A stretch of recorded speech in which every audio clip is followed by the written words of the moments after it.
7 Keajaiban Surat Al-Fatihah. Syarat sah solat. Ketika seorang muslim menjalankan ibadah solat, salah satu yang menjadi syarat sah solat adalah dengan membaca surat Al-Fatihah. Jika kita tidak membaca surat Al-Fatihah ketika solat, maka solat tersebut menjadi tidak sah.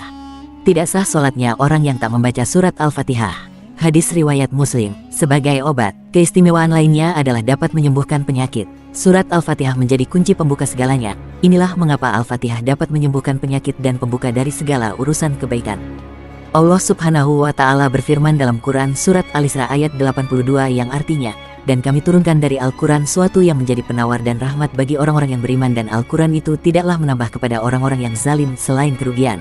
Pembuka pintu rejeki. Selain dapat menjadi obat untuk menyembuhkan penyakit, Al-Fatihah juga bisa memudahkan kita untuk mendapatkan banyak rejeki.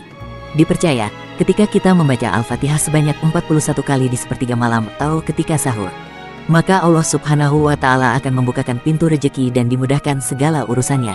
Dimudahkan segala hajatnya. Allah Subhanahu wa Ta'ala akan mengabulkan segala keinginan baik setiap seorang muslim yang membaca Al-Fatihah sebanyak 40 kali di antara salat sunnah dan fardu subuh. Ruqyah. Al-Fatihah merupakan bacaan ruqyah yang sangat penting, di mana ruqyah menjadi salah satu metode untuk mengeluarkan gangguan jin atau setan yang masuk ke dalam diri manusia. Wahai Rasulullah, aku tidaklah meruqyah kecuali dengan membaca surat Al-Fatihah. Rasulullah Shallallahu Alaihi Wasallam lantas tersenyum dan berkata, "Bagaimana engkau bisa tahu Al-Fatihah adalah ruqyah, bisa digunakan untuk meruqyah?" Beliau pun bersabda, "Ambil kambing tersebut dari mereka dan potongkan untukku sebagiannya bersama kalian." Hadis riwayat Bukhari dan Muslim. Mendapatkan pahala melimpah. Al-Fatihah yang menjadi surat pembuka dalam Al-Quran bisa mendulangkan pahala bagi setiap muslim yang rajin membacanya. Ampunan dosa. Setiap manusia seringkali berbuat salah. Maka dari itu, dengan rajin dan ikhlas membaca Al-Fatihah, maka Allah Subhanahu wa Ta'ala akan memberikan ampunan atas dosa yang telah diperbuat.